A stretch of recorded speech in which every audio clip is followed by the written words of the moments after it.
Midtown studios of Bloomberg Television in New York City, this is Charlie Rose.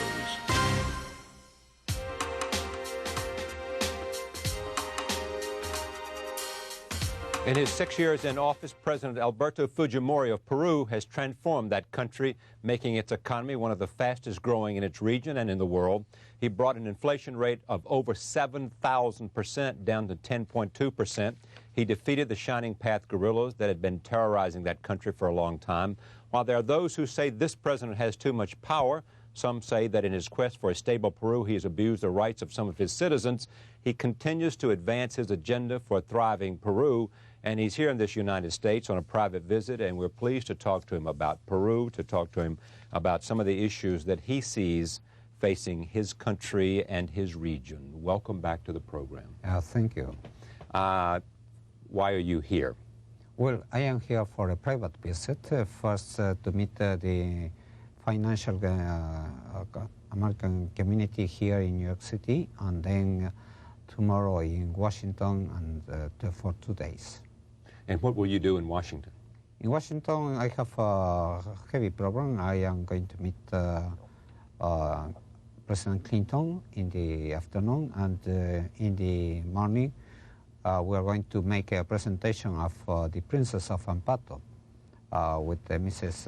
Hillary Rodham Clinton. Mrs. Hillary Clinton, the president's wife, will be there at a presentation at the National Geographic Society? All right. We have brought a mummy of 500 years old. It's supposed to be a child, a girl of 12 or 15 years old that was in Mount Ampato at 6,100 meters high, cold, and so it was preserved. Preserved, very well preserved, and it's going to be studied at some research institute here. When was it discovered? It was discovered around 4 months before by 2 archaeologists. And found and almost preserved remarkably. Remarkably preserved. It's one of the mummies that are very well preserved. It's supposed to be one of the Incas' sacrifices for their god. To their god? Yes. An Inca sacrifice to their god, a 13-year-old? Around 12 to 15. Okay. What's on your agenda with the president when you see him? Well, it's an open agenda. I suppose we are going to talk about many things that in the bilateral agenda between Peru and United States. I suppose business, trade, and also probably drug. And I'm sorry? Drug trafficking. Oh, drug trafficking. Yes. Yeah. And Peru is a primary source of drugs coming into the United States? It's in fact the main producer of coca-leaf in the world. We produce 60% of this coca-leaf. But we are not the processing country. Mm-hmm. And what we're doing is to coordinate with other countries, Colombia and United States also, so that this coca-leaf production decrease in some way. With respect to Peru's future, what's the most important thing for you to do? I think that is making a stabilization program, continue to stabilization program. Stabilization. Stabilization. Keep growing the economy at a pace of 6% since 1997 until 2000, and attract investment of either national or foreign investment, and then fight poverty. I think that one of my main goals is to fight poverty. We have 20% of the Peruvian people at in extreme poverty condition. We expect to reduce to half.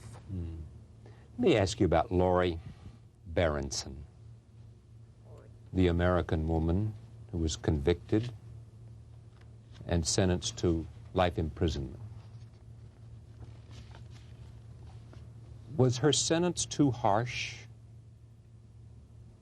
She was condemned to life in prison according to the law approved by the Congress, judged by a special court, and with due process. She had an advocate.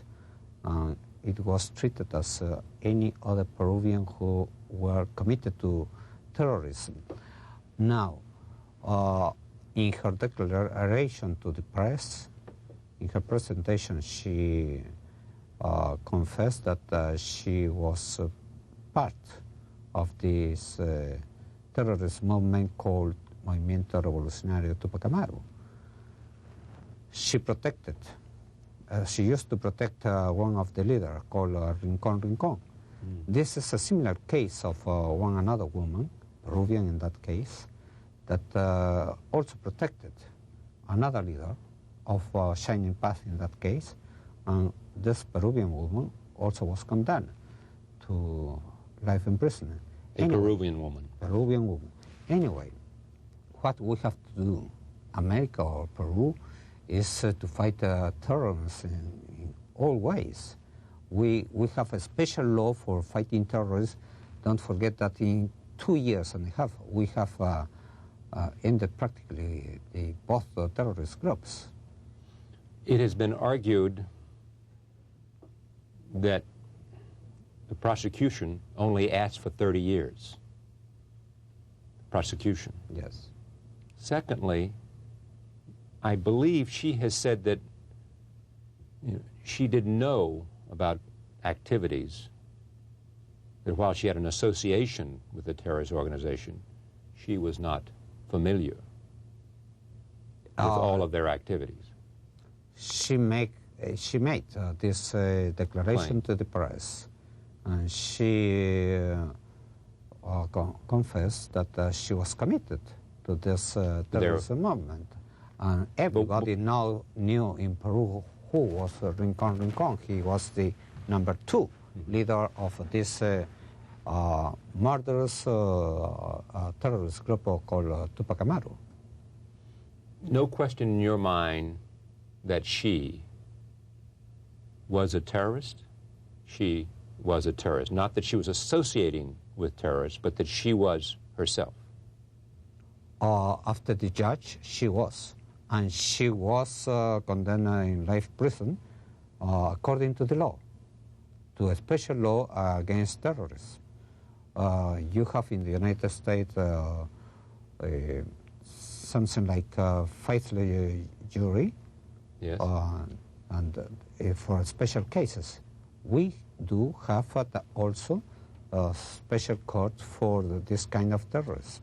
It's different than it's a special court, almost like a military court with its own. In Peru, we have a military court and a civilian court, depending of the level of the terrorism action. And terrorism is a special court for terrorist actions.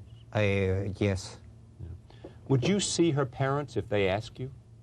I haven't seen them, but they have asked that the parents' lawyer may visit to Miss Lori Berenson. Yes. We have authorized it to these American lawyers, even if they are not permitted as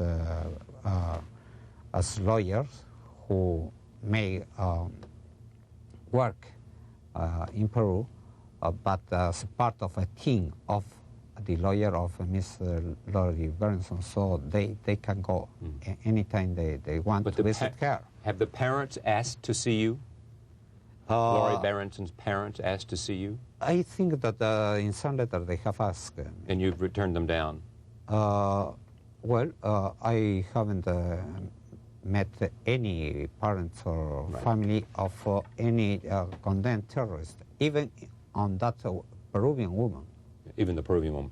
And we should say that she, Lori Berenson, asked to be treated like all the others accused of Peruvian nationality. Yes, she asked by herself, and that was a statement that it didn't help to her lawyer, to the Peruvian lawyer. Because she has to be treated like all Peruvians and be given no special consideration because she was an American.